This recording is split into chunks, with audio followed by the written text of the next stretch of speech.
Dream Warriors 74. Good Time. Starring Robert Paterson. And I'm sitting here with who's this guy? Who is this weirdo that just sat down to record with me? This is Chris, new boy Chris, Dr. Watson. New boy, Dr. Watson. Dr. Watson, what's your IG handle? Go.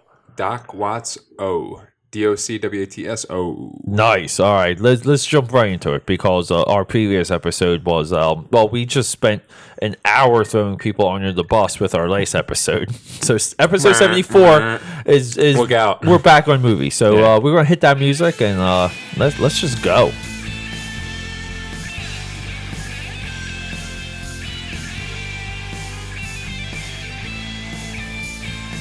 In the back, we're back. So let me put my headphones on. Yeah. Get in the zone. Can you hear me? I can. Okay, so the latest episode was just a barrage of divulging information about other people. Burning bridges. And you were, I mean, like, no. I mean, No, like, not at all. look, at the end of the day, this is nothing that I haven't said to these individuals. Mm-hmm. I believe it or not, like, still holding back. Like, so I'm hearing a little pop there. Like, I was still holding back, but at the end of the day, I think as an adult, if you don't have ownership to a certain level, there's no way you can move past things. Yeah. And I think a lot of my positioning for a lot of that stuff for those individuals was exactly me doing that. And hey, there's some ownership in both ends because of some of these individuals also in their emotional state sucked some of my time. They've stolen time from me and never followed through. Yeah. And that's where I get angry. Well, there's nothing more valuable than time, as far as I'm concerned. Speaking of valuable things. Okay. Sorry, I was trying to do something with that. Right off the road with that. I was hoping something zapped into my brain, and it was just like, phone check. Let me make sure my phone's on silent. Yes, it is. There you go. When is our date? When are we hanging out? I can't get back to you because I'm recording. We're in the middle of a show. Lady, you hear this? I'm Hey, recording. lady. I can't answer your dumb question. But okay. So you and I, we were supposed to do a Bukowski episode today. That's coming. We're going to keep teasing our big Bukowski episode. Let me say this though: if you are a Bukowski fan, you will not be disappointed. Oh, no. Okay. Look at that. Shots fired. No. Chris is making promises. I'm making promises, and let's hope we can keep them. So we can, because we both know Bukowski. We love Bukowski. We love the 2 movies. Even though you just watched the Born Into This, the documentary. So you're a little bit more on that. I vaguely remember that. So we're supposed to. It's President's Day, and I suggested that we do Lincoln. And, good idea. And, it's like Lincoln is themed to President's Day, and Lincoln is one of the marks that I have to remove off of my Spielberg list because I want to prove myself, I want to prove myself wrong. I said in my Spielberg episode 68, I believe, episode 69, I'm sorry. I watched this documentary on HBO. My head exploded because it was nothing but adulation. They never addressed his failures of later, and but believe it or not, these films technically are failures. But I hadn't really seen them all. But I just know they weren't impactful, and I said, "Let me prove myself wrong. Let me try and find something within these movies." You and I tried to watch Bridge of Spies. That was episode 70, right? 71. That was 70. Oh, that was 70. I'm sorry. Episode 70, and we did not have a good experience. I started watching some of Lincoln already. Like, I was like 30 minutes into it. What'd you think? Dude, I just hate the positioning for that. I just hate that it's like it's a white guilt movie. Is that what you're trying to say? I'll say it for you. Yeah, it just feels that way. Yeah. And Daniel Day-Lewis and Sally Field, and I think the way it's shot is really nice looking. Like it just looks like a Lincoln movie. For the money they're spending, I would expect that. Yeah, you know what I mean. That's true. Yeah, it comes with the cost. But at the end of the day, like I'm really like I saw the look on your face when I suggested it. I'm like, oh, I can't put him through it. I can't do it. Thank you for that. I'm too nice of a guy. I tell you what, I love history. I like Abraham Lincoln. Yeah, and I love movies. That movie, the trailer for that movie, it made me. I don't know. We watched the trailer for that and the trailer for Bridge of Spies that night when we selected which one to watch. Yes, and the Lincoln trailer didn't seem stimulating at all, and the Bridge of Spies trailer did the whole story that's in the movie. Yeah, like the Bridge of Spies trailer, everything. There's spilled all the beans. No surprise. So we were watching that. We were just waiting for things to happen at that point. But yeah, so tonight though we were this is another Amazon Prime discovery, meaning that you and I were chatting. I said, let me put something on because I have a couple things to do. Yeah, a couple things from the drawing table, and we had time. You were supposed to come over later. You came over way early today. I pivoted. I was at the gym getting a pump, and Chris is like, I can be there at 2:30. I'm like, dude, I'm getting my lift in, dude. Like I'm moving iron, but yeah, I'll be there. So he rearranged things, made it happen. So yeah, and then I put on Good Time, and I'm like, hey, let's just put this movie on because a lot of people I know said it was good. Scratching and Surviving. Good times. I'm sorry, wrong one. I had to make one reference there. It's kind of funny that how something like that sticks with you for like life. Yeah, like, I'll never. Yeah, you can never hear Good Time without thinking of Good Times. But this is Good Time starring Robert Paterson from the Twilight fame, and it's directed by two French brothers, Ben Sadia and Josh Sadia. They've only made like a few films. I think the other notable film that they made is Heaven Knows What. That's available on Netflix right now. So you can watch their 2014 film like right now on Netflix. That's one. Okay. You said Heaven Knows What? Because I'd be interested. I'll be interested. I'll go home tonight. Yeah, and watch Heaven Knows What. Yeah, and it's so at the end of the day, I had no idea who these filmmakers were. Okay. Only knew Robert Paterson in the movie, but look, we were like, let's just put this on and watch it. So we sit down, we watch it, and we have a total experience watching this movie, right? I mean, this is a movie that's geared for, I would say, you and I perfectly. It's wrong, it's violent, it takes place at night. It's a like almost like I was thinking of like other movies that take place in one night that I could compare it to, just off of like speed, and the movies that came to mind. Okay. Collateral with Tom Cruise. Yes. The Warriors, which was great. The Warriors, yeah. Speaking of Martin Scorsese, we were talking about him earlier off mic. There's a movie that he made called After Hours. Oh, which is like a one night type movie. Yep. You have Dog Day Afternoon. Yeah. I would have to double check, but Paul Walker was in a movie called Running Scared. That is fantastic. It's such an underrated movie, but that was one night, and I was going to say Streets of Fire. Who else was in Running Scared? Dude, Running Scared, I mean, has a lot of people, yeah. If you show me the, I might remember.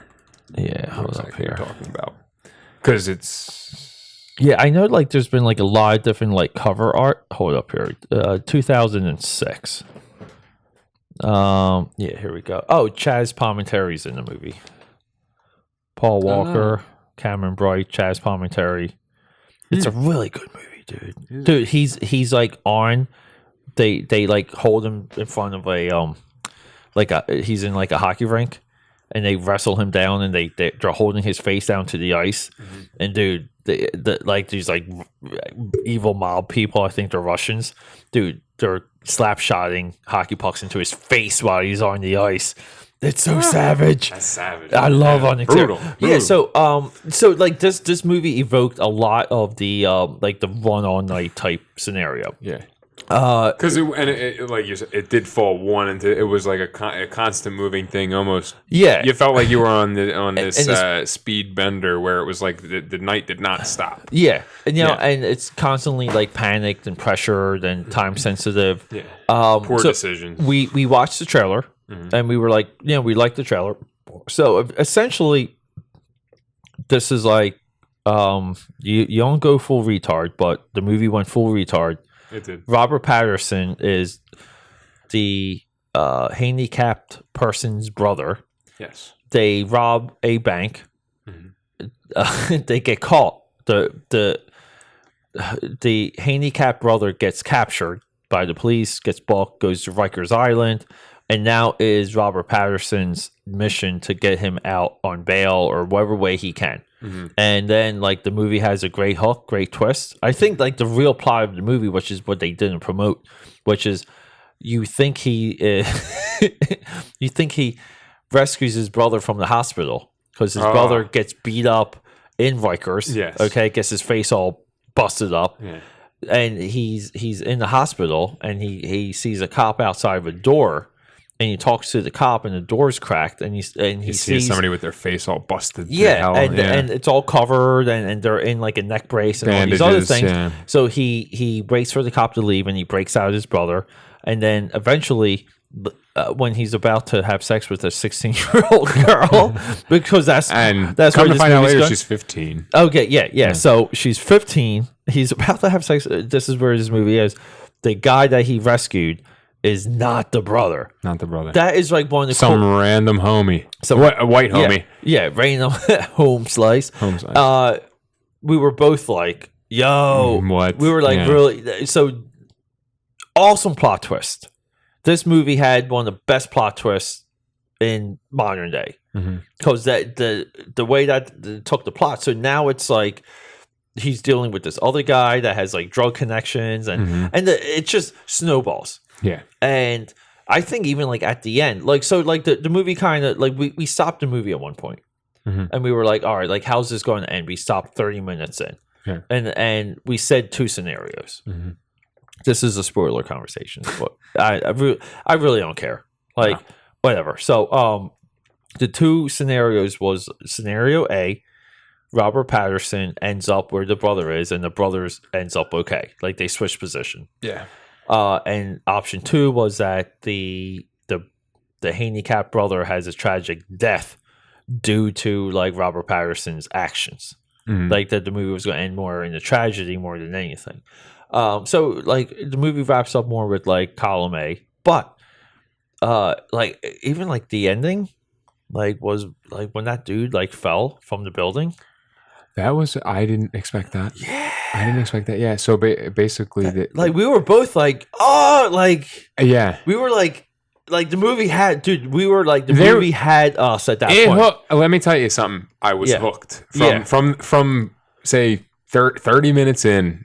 I was absolutely, I was anxious to see what would happen. Yeah. Cause there was a couple times I looked over to you and I could tell you were like, like into it, and look, and it's that type of movie that I think that fast pace that keeps you thinking of the next step. Thinks like what am I doing? What, you know what I mean? And I think that plays a lot into what really grabs me. That it's and kind of like what are we going to do next? And we're not left with many options. Again, it's like underworld. It's somewhat underprivileged, so they're like kind of like like they're not like Scarface or like poor gangsters almost or poor criminals. They're just like hustlers or they're just trying to make what they're realistically just trying to get by. Yeah, the kid that he picks up that he steals from the hospital that isn't his brother ends up being like he just got out on parole. Yeah, he just came out of prison. He's really he's screwed because this guy busted him out of the hospital pretty much, and it just goes on to this wild ride, and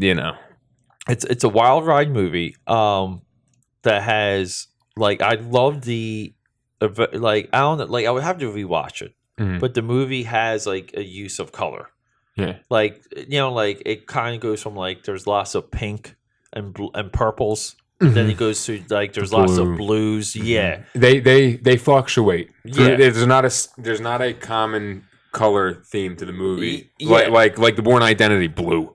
Oh yeah, you know what I mean, or something like that. It fluctuated. Yeah, and it's like kind of like this like neon nightclub type atmosphere, but it's also in like people's rooms and like environments you wouldn't expect, and it, like that's cool. Like the movie has a real style. I think. And I didn't know this prior to watching the movie, but you said it was made by two French brothers, and that it makes sense in terms of. I want to say this, and tell me if you think I'm wrong. The idea that it's more European feeling.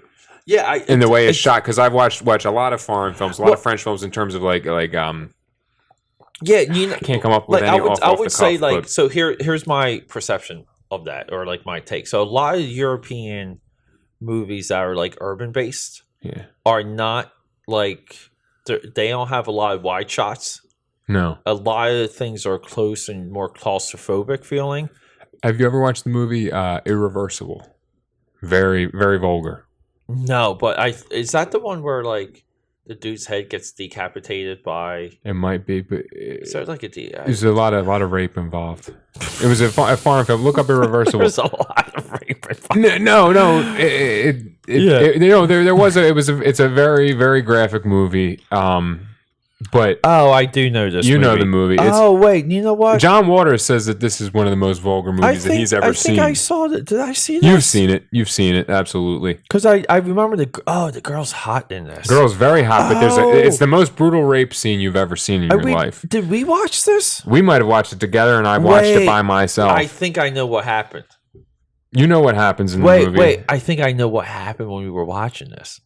Oh my God! I remember now too. Remember that? Yeah, there was a big fucking blow up. I remember. Yeah. Excuse my language. That's my one for this episode. But yeah, there was a big blow up because your girl. Oh, dude, now I remember. I was robbed from finishing this movie. You could not finish this movie because someone had issues. Someone had issues with rape. Yeah. But we sure, all have issues with rape. I'm sure none of that surfaces now with the new boyfriend. Of course not. Like, you know, like it's almost like you tested the limits of what you can do with the new guy with Pete, and now you know you can't go there with another guy. Exactly, 100% guarantee that's what happens. I forgot that was where that went. Yeah, but I remember, like, dude, I remember because I was so about that movie. Yeah, too. I'm like, dude, you gotta watch this. You gotta watch, and you're like, those are I know. Irreversible is like Chris Speed movies, which I love.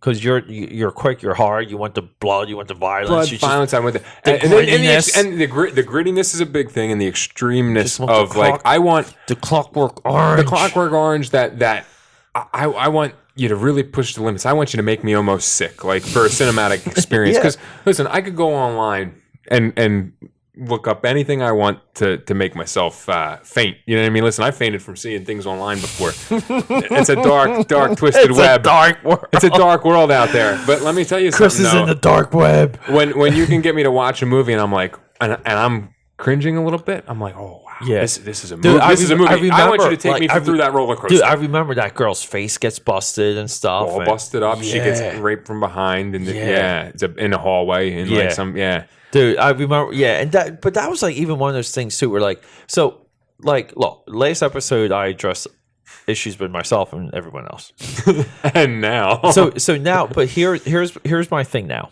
okay, where I look back at those moments, and Irreversible is one of those magnifying moments where like that even then is where I should have ended that relationship.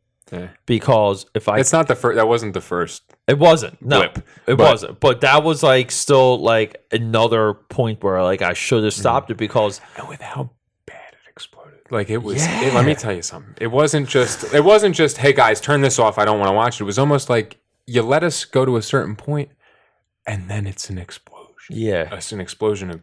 And that pain and that's scarcity versus abundance. I will say this every single time, and it was me being insecure and in scarcity. Yes, and being like, well, I think I love her. I think this. I think that. I'm never like I don't want to like work and find someone else again. I don't want to go through the pain of finding someone else again. Like I will fight and be the better guy and be patient and fight through this and work through this. And now I'm kind of like it's almost like I meet someone while I'm out, and if they're not like close to where we are, and like we were having like a great conversation, if they're not close to where we are, I'm kind of like, oh, it was great talk, like great knowing you. Yeah. But if the girl's like, oh, I live right down the street, I'm like, oh, dude, like, hey, like hello, like hi, lady, hello, my bride. Yeah.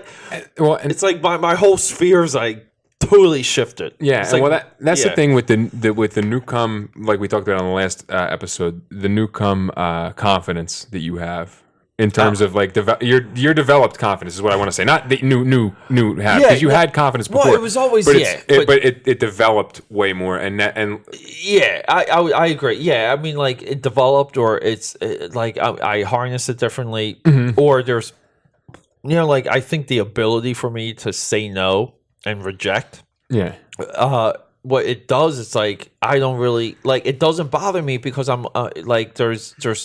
It's almost like when you and I told someone I was telling someone else this too the other day. I was like, when you say no to a girl, like if you have an impulse to say no, you should say no. Yes. Because normally, like you want to be with a girl. Like normally you want to like have a girlfriend and you want to be intimate and you want to share things with someone. Like these are human things that you shouldn't deny. But at the same point, though, like if you doubt it along the way, just realize that you can say no, and there's next batter up that you can possibly have deeper connections with than like, and realizing that deeper connections are just a girl away more than the physical stuff. I think that the fear of the not having right now, it clouds our judgment. You know what I mean? In terms of, I know that I feel, I've felt like, insecure in situations like that before. But in terms of, I let things go, or like you said, I'll be the bigger man, or it's time for me to swallow my pride. And that's not the case. A lot of the time. I'll tell you when you swallow your pride and you man up and you be a man. Mm-hmm. If there was a child involved, and then both parents do whatever you can, sacrifice it. Now, this is in contrary to what I said in the previous episode in my house scenario, but you sacrifice and you. Now, this also includes maintaining a household for the child. Yes, but to maintain the household and for the child, you need two happy parents. So, when I say maintain, I mean, you make the wife happy. You focus on her, and she should focus on you. Yeah. Okay, while raising a kid, so everyone is happy. Not this other scenario that we know, I see, and you see, to where the father or the mother, and you look at those people, and you're like, they don't F at all. What is that household like? No, I like the even middle age. I like the parents that are fun, energetic. They go out drinking. They do this. They do their own nights. They have a budgeted babysitter, like, because they realize they have to go out and get it in, and they're doing things. And you're like, yo, that's the married life. Like, it makes a big difference coming up in an environment where it's more hostile. It's not as. I'm sorry, but even as a child, you can read through that. You see when the parents aren't getting along, when they're not having sex, and I'm sorry, but that takes a big toll on a young man. And I'm going to say this: a young man or woman growing up in an environment where really the people should have been divorced years ago. Yeah, and I can say this about a lot of different people that's the case, and it's a shame because there's a lot of deep-seated issues because of it.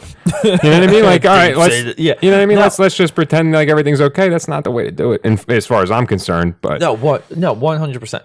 And look, we're like, I get it, like, right? So real quick though, I'm going to throw a name at you. Okay.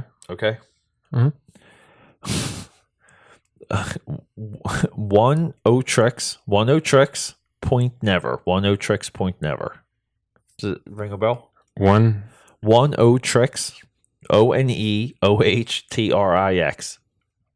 One O tricks, point never. One O tricks is one word. One O tricks, point never. Yeah. Also styled as 0PN. So you're looking at me like like that girl that I undressed myself in front of the other night. But 0PN is the guy that did the music for A Good Time for the movie we're discussing. Oh, okay. Because during the movie we both said at multiple times how good the music was. Very good score, how great the music was used. And fantastic. I think the cues and the timing for the music. Wonderful. I wanted to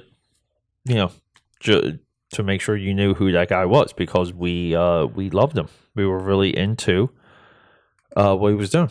And sorry, no, absolutely. Like we switched gears there. We did, yeah. But but no. It But just to wrap up on that in terms. Oh, you wanted to get back there. I was trying to move on. Okay. Oh no, move on. Let's move on. Okay, wrap it. Yeah, wrap it. No, that's why I was trying to let's just finish and move forward into the move into the. Let's go. It's the all movie. Right. Yeah. Are we done? Oh, yeah. Are we back on the movie? No. That's what I'm trying to roll back. Roll back. Okay. Well, finish your. Oh, was I making a point? Or were you making a point? Oh, I think we were done. Yeah. I don't know. Talking about married life. When you get married? When you get married? When's that happening? Look at that. You just snorted. I know. Good lord. Not anytime soon. No, not yet. Okay, not a big deal. I've got some things to accomplish before then, pal. Nice. Yeah, you know what I mean. You're young enough, man. You got time. Listen, I've only put in 25 so far. I still got some more left in me. So real quick. So by the end of this movie, where were you? Like, what were you feeling? What was your like? Because like the movie kind of doesn't end. It kind of ends on a good note, but it kind of like it's so like indecisive. Like I think that's what makes this such a good movie. It's you don't know what to feel at the end, but you do feel something. Like you're kind of happy that the handicapped kid is okay. Yeah, but you're kind of like at the same time though. Robert Paterson, his character was kind of like a POS. Yeah, he was so he kind of got what he deserved. Yeah. Throughout the entire movie. Yeah. Like because he obviously ends up incarcerated. Mm-hmm. Like like it's and continue and if I can point this out, it shows the thought process I think of the criminal mentality, the common criminal mentality. In terms of that constant lack of thought, criminal. Low level criminal. I'm talking about the guys that are in and out all their lives that basically that don't know any different because they operate just well enough to get arrested when they start doing good. And that's how this movie seemed and this guy seemed the way it took you into it. First of all, he's taking his from the beginning. It frustrated me. The movie was a little bit frustrating. This movie did. This movie did. Okay. In terms of I'll dive into it. Yeah, let's jump into that. What frustrated me from the get-go is that he takes his full retarded brother. And when I say retarded, you can watch the movie. You don't go full retard. You can watch the movie, but yourself and see this kid is non-functional. Yes, he's in the whole time. Basically, they rob a bank together, and can't figure out how to look out the mask. He gets him out of there. It's like this whole big process. He keeps trying to like pull his brother and bring his brother along. Side note. I'm going to interrupt you. Here we go. Because interjection. Because I had to look it up. Irreversible is on Amazon Prime. Is it really? I'm adding it to my watch list right now. Consider me because I'll watch it again. Because you know why? Because you can now. Because I have to finish this fucking movie. Yeah, that's not your fault. I'm so so upset. Dude. That was your fault for not finishing that. But that was what a huge recall that was. Like that was completely out of my memory. Yeah. Until like that came up. Until like I looked up the movie. Listen. Completely even didn't recall what the movie was. I didn't remember that you watched it, and then you saw my realization. Suppressed memories. You saw my realization. Yeah. I couldn't believe that we watched it together. I got it on Amazon Prime. And let me say thank you, Jeff Bezos. Yeah. Because there's a lot of movies that we didn't watch Clockwork together. No, yeah. Well, because of that. Yeah, but it's so and look, I've dealt with a lot of women. Yeah. Like, of course. Okay. Mm-hmm. Not bragging though, but like I understand. No, just from I kind of like understand what you only deal with a lot of women when you understand women. Period. I'll attest that you've had a lot like you mentioned before, your experience in long-term relationships and short-term relationships. Yeah. So there you go. Oh yeah, and her issue with that stuff is something that, believe it or not, I challenge the validity of it because it seems to be somewhat of a go-to device for a lot of women when it comes to like becoming this is so unpopular to say, but I'm talking from personal experience where they're promoting victimhood. They're trying to control you, trying to suppress you because of this stuff. And at the end of the day, it's like the way it comes up is never, it never feels honest, because I really feel like, and they'll be the first ones to say like, "Oh, I'm over it." And we're talking someone in code here, but I'll just say this to move on. But it's like they'll be like, "I'm over it." I'm like, well, if you're over it, like, how are we like here now? And how does it seem like holding up us back? And how does it seem like you're cherry picking when you're not over it? Like it's and they're you can't be okay and well adjusted all the time, and then all of a sudden when I'm wrong, this comes out. Right. This demon comes out. Yeah, and that's what I mean. And, like it's a weapon, and I think it that's gives, like the Me Too, the whole hashtag Me Too thing. I'm sorry, and I think, but it there's hides, a lot. Yeah, it hides, it discounts the validity. Absolutely, absolutely. Because I'm not saying it doesn't happen. I'm saying it hasn't happened. I'm not saying there's not people I know that it's happened with to or around, but I don't know. I mean, like if I took I don't know, dude. Like, we all got issues. And that's what I mean. Everybody, male and females alike too. I mean, like, I think men are they grow up so oddly insecure about sex because they have a crazy sex drive from early. Yeah. And you're taught to repress it. You're taught to keep it and it's like, you know, like that as a man, that messes with you. And believe it or not, the guy that messes with and that penetrates has the characteristics of what women do not want. So, like, wait, say that one more time. So the guy that's hung up about having sex, that isn't getting sex, that can't court a girl, that can't even get attention from a girl. Not saying he's not good looking enough or whatever, but on a confidence level now, he's already like downtrodden by the time he's in his like early 20s. That now there's like this desperation that oozes from him. Yeah. And those characteristics, or women don't want a guy like that. No, they don't. Absolutely not. They 100% don't. They will. They want the polar opposite.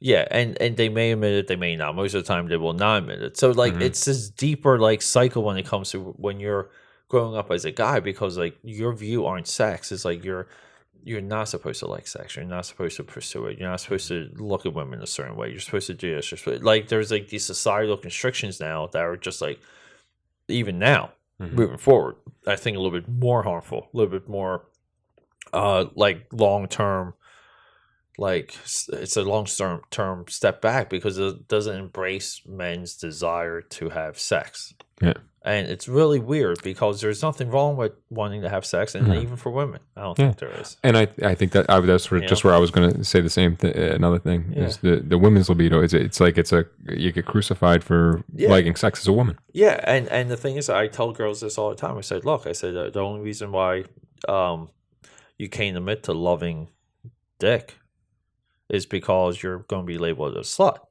and nothing but insecure men have labeled women sluts when they're traded up from beta to an alpha.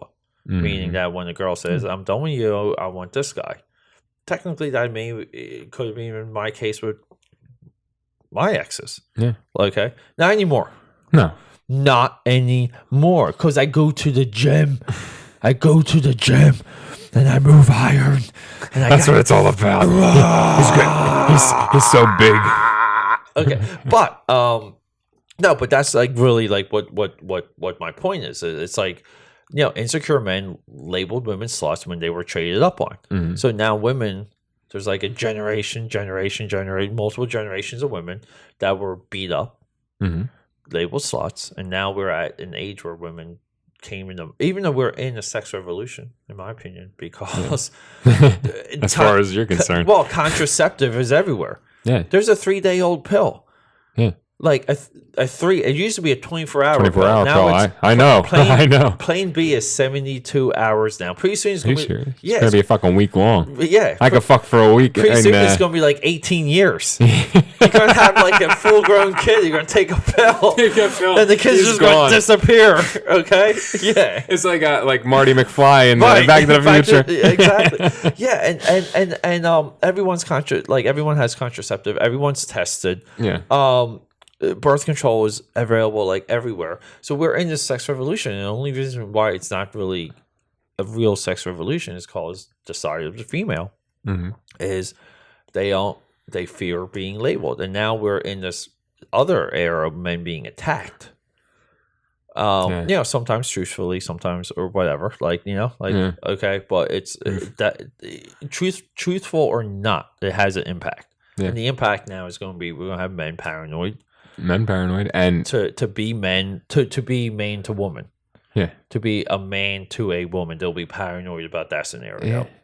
So anyway, but I'm fucking depressed.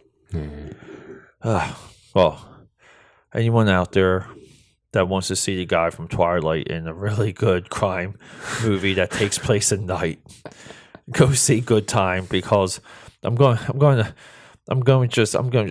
to flush my head into a toilet a few times and wash out this irreversible flashback we've had with the ex and the current state of man and woman relationships. I want to pull us out of this. I don't think there's a word that I can say. I think this is it. Dream Warrior 74 is the last episode of Dream Warriors.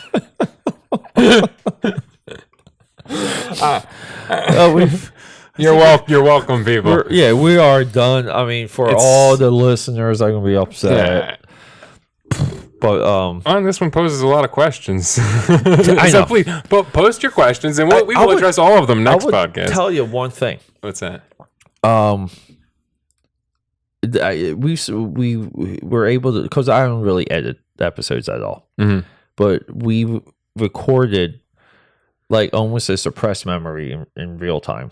Yeah, tonight. I'm going to re-listen to this, and I'm going to be excited about it. I'm going to realize that light bulb going off. That was a legit repressed memory. Yeah. Even like I'm talking for myself, to where like there was so much pain associated with that movie.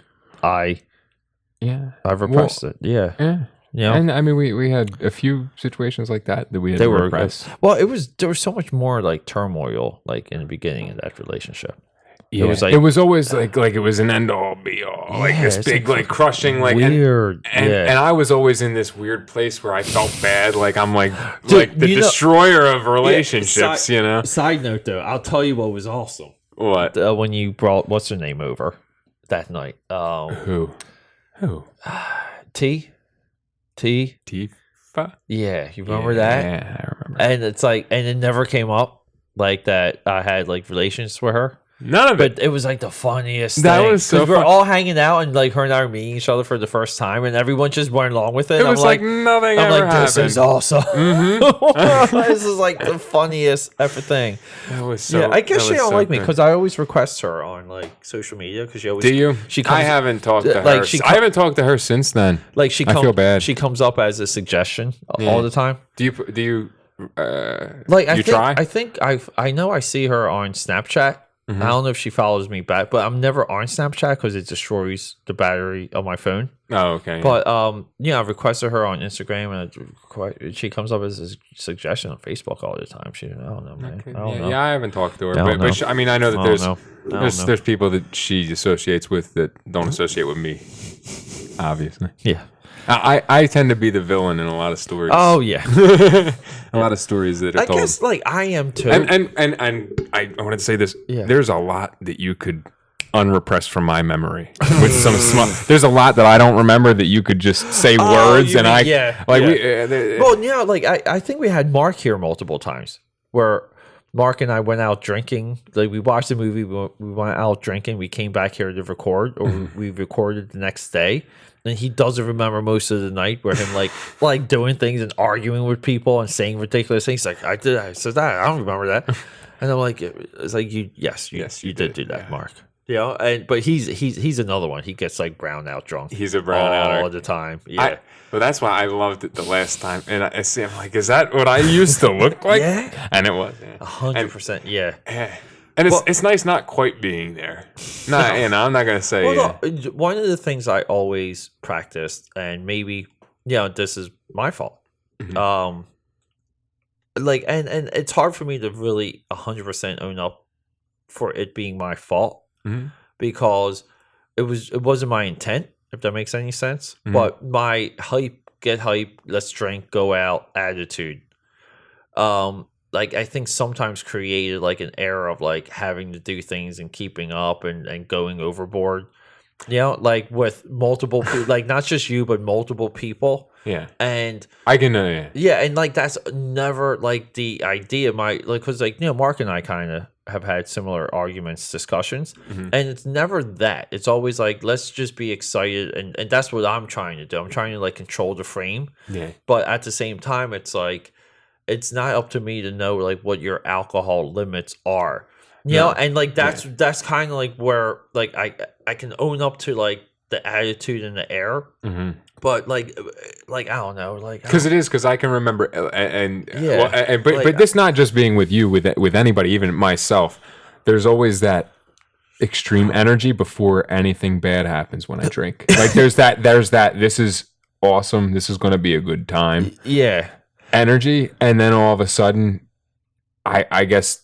I don't know, and I'll even speak. Like sometimes it seems like Mark doesn't know that limit either. Like, and I think that both of us kind of it's like, well, it's an energy at a certain point, and then at a certain point the drinking and all meets that energy, and it carries through. You know what I mean? And that's where like even with Mark, because Mark has such a like thin line.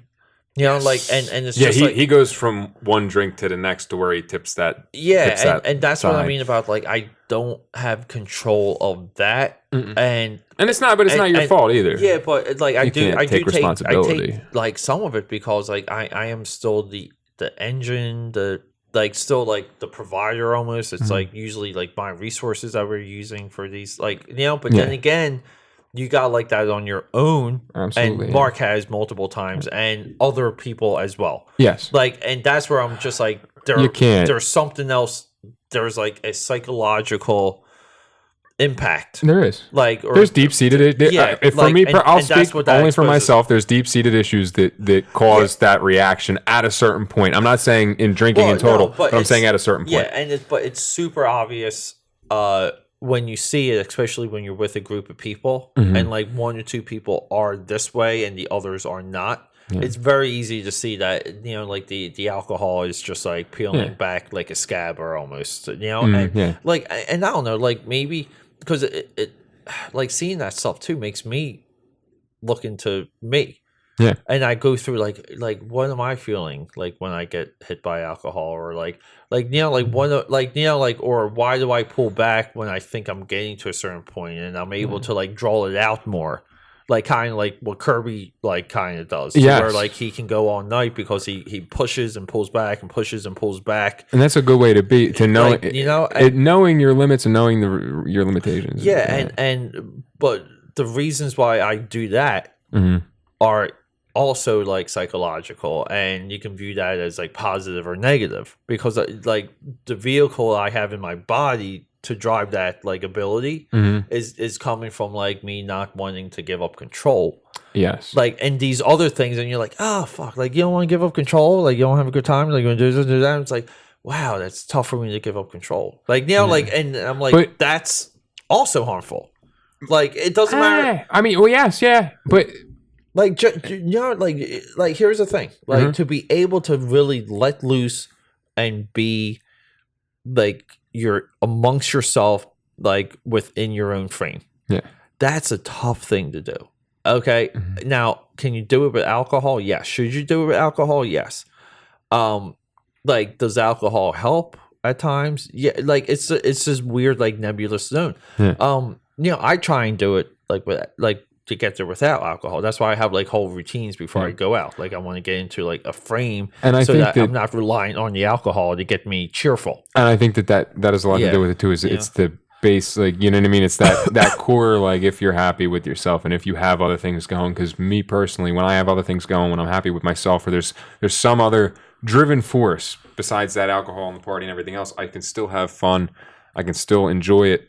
But like you said, there's that limit there. That's that I don't want to give up control, because the control that I have is like, you know what I mean? I'm in a decent position where I'm at. Yeah. You know, it's like, as to where now it's kind of like, well, things are what they are, so throw them to the wind and see what happens. You know? And it's a bad way to think about things. But to be honest, if I want to be straight with you, that's how I've thought a lot in my excessive drinking, I guess. Yeah. Yeah, I mean, but look, a lot of it too is like, I don't know. Because it was kind of like this F it attitude, you Yeah. know, like Yeah, I this know. why, like, you know what I mean? Yeah, F I it, know. like I make seen- something yeah. happen, and that's what well, I mean, we'll get into Bukowski in a whole nother time, but Ba, ba, ba, ba, ooh, but the Bukowski, Our- one thing in terms of he our always spirit father. our spirit father, he talked about being like anti-drug. We were talking about on the last podcast about yeah. pot. I should have brought it up then, but Well, that's but, why we reference Paris. but he was talking about certain substances being like detrimental to living and actually doing something, whether it's positive or negative, whether you're getting arrested, like drinking, you go out, you get arrested, you live the life, you do this, you do that, but like smoking pot or doing dope or whatever, you sit around, you do nothing, you don't live any life, and you wait for it to run out. And that was kind of, I guess, his point. Were you talking with me about Midnight in Paris, the Woody Allen movie? I think Mark was. It's got to be Mark. Yeah, so Mark is. I do like Woody Allen. But. Yeah. So Midnight in Paris is great because, real quick, maybe we'll touch on this before we sign off. Okay. So the plot of Midnight in Paris is Owen Wilson is actually in a low frequency relationship. Okay. So he's being beta mailed by his wife. And he wants to be a writer and he used to be a successful Hollywood guy, but he wants to do his own thing. And like the wife doesn't care. She just wants the money. Yeah. Okay. But they're like in like what appears to be this healthy marriage. Okay. So they go to Paris and he just wants to work on his book. And she's now going off at night by herself. Like, which is, they allude to like something else happening there. And he like wants to write his book. So he goes on the walk. And he goes on the walk and he sits on the curb and he gets picked up by F. Scott Fitzgerald, Ernest Hemingway, and Zelda Fitzgerald. And he gets transported to Paris in like the 1930s or like the 1930s and 1940s. So he does that every night. He hangs out with these drunk authors. But they're nothing but party animals. But they're like the most illustrious authors ever. Of course. And most yeah, and it it shows you like this balance of lifestyle where they're like pursuing life and living life at night, but also gaining deep insight and deep emotional peaks and valleys to put into their work. And he's there like absorbing it all. Like, okay, and it's such a good movie because it defines when a man is in a low volume lifestyle, like he's in scarcity and his wife beta mails him, so he becomes like a low competition guy. Like I don't have to worry about any women pursuing him. I beta mailed him, so now he's attached to me, and which is what a lot of women do. And it's also this idea of like living a life a certain way so you can produce work. Yeah.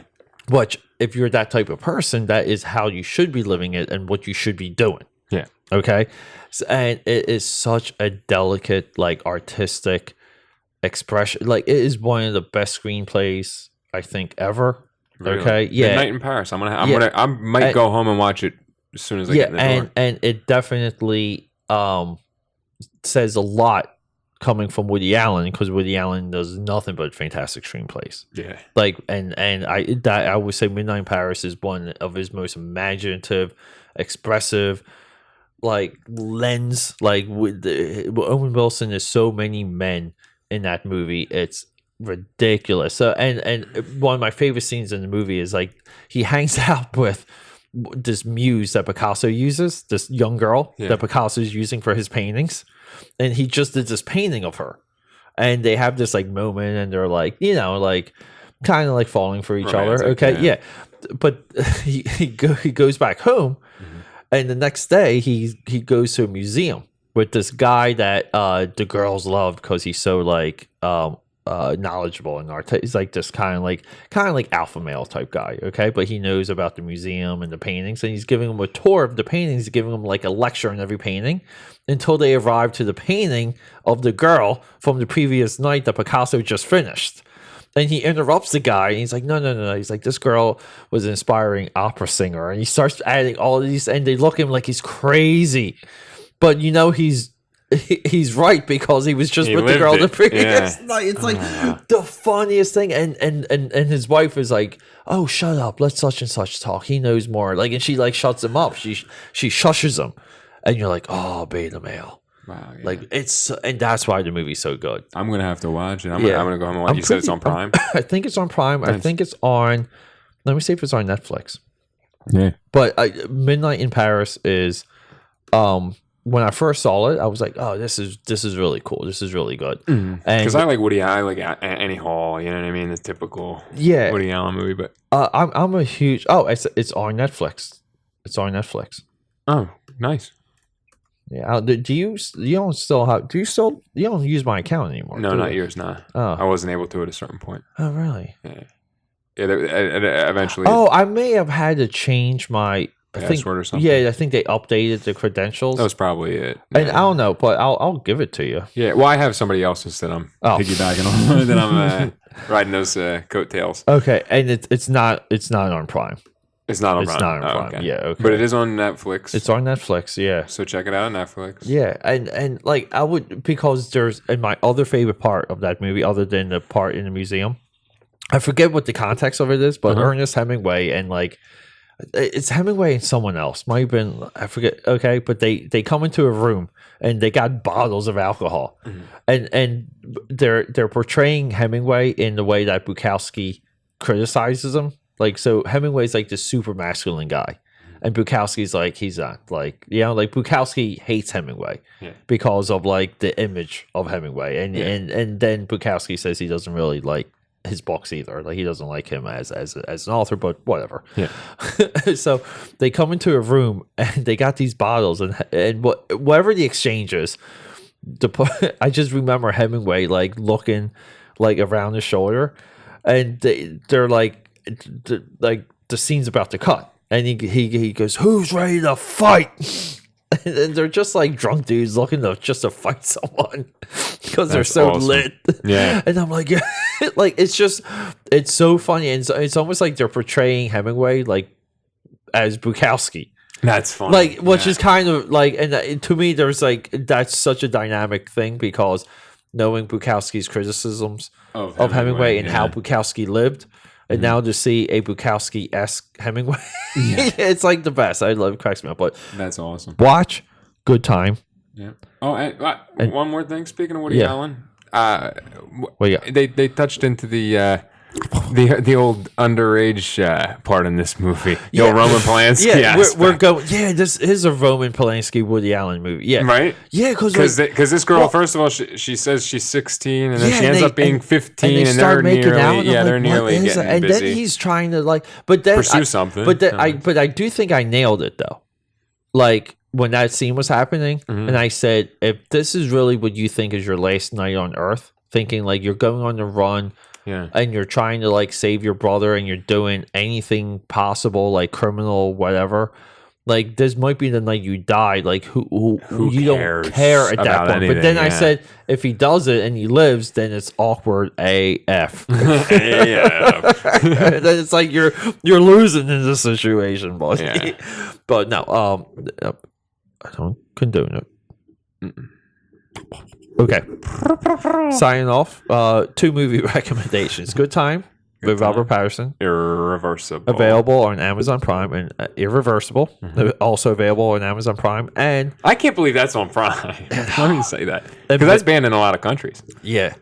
Have you ever seen Serbian film? Serbian film? Yeah. Okay. That's... I know. I've seen all those nasty ones. I know. Yeah. Serbian films, like, well shot, though. It is. Like, a lot of them are. Like, a lot of those foreign films like that the are grain of that movie, art. there's like a grain to it that I love in that movie. Yeah. And we're also recommending... Okay, we'll recommend Serbian film. We're recommending Midnight in Paris. Midnight in Paris. And Midnight Run. A Midnight, yeah. I mean, come on, shout out to Midnight Run. Come on, Robbie D. Dude, that's such a. And what's his name? Who's the? I forget the guy. The guy he's getting. I know. Yeah. He's funny though. Robert Ball, not Robert Ball. I can't. He's funny though. Okay, we don't know anything anymore. Signing off, Dream Warrior 74. Chris will be back soon. Yes, I will. Follow me at Doc Watso. Do it. On Instagram? Yeah, and following him at AKAPAD13 on Instagram. And on Facebook, you know where to find us there. Yeah, our names. We know what to do. Okay. So what do we have coming up? We're still going to talk about Bukowski. Bukowski, big teaser. And you know what? I because I thought about this the other day. I was at the record store because I showed you I've been buying like vinyl recently. Yeah. They had the Clockwork Orange soundtrack on vinyl. I was just going to say to you that's going to be an episode. We should do an episode on Kubrick and an episode on A Clockwork by itself. Yeah, because The Shining. I like a lot of Kubrick movies, so there's a lot to cover there. Yeah. But Clockwork was always like our movie again, like projecting a lot of this attitude and this dystopian type, carelessness. This being barbarians. Yeah, it's I like the idea that being like goodbye, Alex. Yeah, this barbaric, like the yarbles. If you have any yarbles, if people don't know what I mean when I say that. And they're like, Clockwork Orange. And I'm like, you got any yarbles? And it's like, what? And I'm like, shut up. Yeah, you don't know nothing. Shut the front That's door. Opening scene, right? Yeah, shut the front door. Oh, if it isn't, I didn't pick it up, and it was just in the beginning. If it isn't fat, stinking Billy Goat, Billy Boy, and Poison. Yeah. Oh, jeez. Oh no. Look, I could really do with cuddles tonight. You want to see? You want to see who just sent that to me? Yeah. What do you? There you go. We will do this reveal before we sign off. Hold off here. There you go. Ayo. Yeah. Let's just get to it. There you go. Nice. Okay. Huh? Doc Watso approved. AKA Daddy in the house. Oh, like okay. Really? Like there you go. Oh, dude, look at them lips. She's a stunner. Wait, what's that one with the cat? Is there a cat? Oh, right there. Yeah, that's the. See, I like them big eyes. That's they her, got big eyes, big lips. That you know. Nice. Okay, weird bucket list thing. Not bucket list thing, but like a cat. Connection. Really? Okay, so I've had relations with 2 girls, 2 separate cats. Cat's the same name. Cat's an uncommon name. Ollie. Multiple Ollie cats. Multiple Ollie cats. Multiple Ollie I've cats. never heard a cat named Ollie. Right? Yeah. Every time I hear it's funny, I knew you were going to go for the cats too. Isn't it? Alpha cats. And by relations, I mean with the cat. We had a conversation. Oh. We split some you went down a different road than I did. Yeah. By relation, I mean we shared each other's interior decoration secrets and philosophies and methodology on coffee displays and how to plate bougie.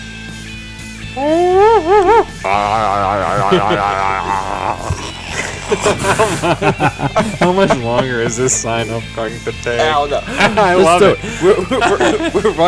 We're right at the 1 hour minute. Yeah. Okay. Well, we can't. We got 30 seconds. We got 30 seconds. Okay. Well, we got to kill it. All right. So, quick story from me. Let's go. No, 30-second quick story about go. me. Go. About me. Go. Oh, I'm doing it. I thought you were doing it. Remind me and I'll pick peed up. on you. Boom. Story over. Okay, boom. He peed on me. It was in a pool. It's okay. It's not a big deal. It was a pool. That was a fountain that you swam There's into. chlorine. There's chlorine. A little bit got in my mouth. Only a little bit got in my mouth. But, yeah. It wasn't a big deal. It was a big deal. I think other people made a big deal out of it. Other people made a big deal out of it because I kind of floated under it like it was like a fountain. You thought you were like at a resort with like the waterfall. I opened my mouth underneath. The waterfall slide, and we're done.